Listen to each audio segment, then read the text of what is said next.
Gotham Volleyball League is joining the celebration of National Coming Out Day, and these are our stories.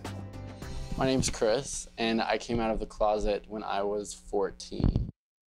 Technically, I think I came out of the closet when I was in kindergarten. We were asked to get on our knees and, pray and ask God for something that we wanted. And my mom told me that I asked God to please let it be okay to make out with the boy next to me when I was older.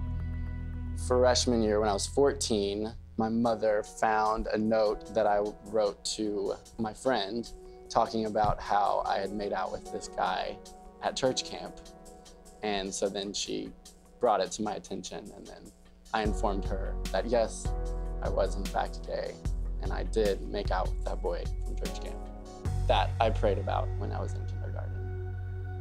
She was really sad at first. She started crying because she, I think, had some misconstrued ideas about AIDS. And so she just kept crying and saying, "I don't want you to die."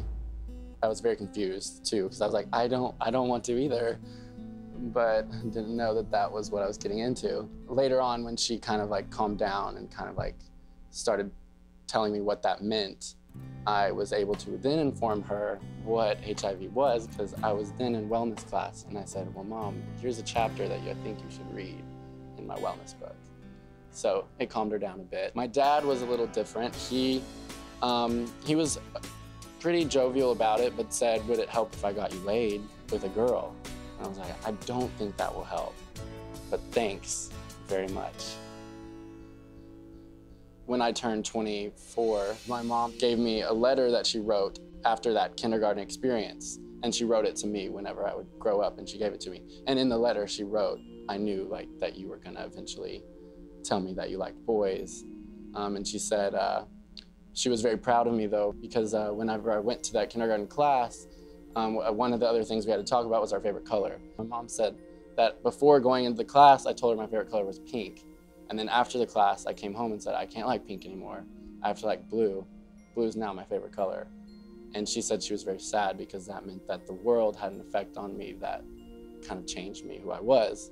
So when she gave me the letter, she was like, "I'm glad you were able to kind of bring it back to you before the world had maybe a negative effect on you."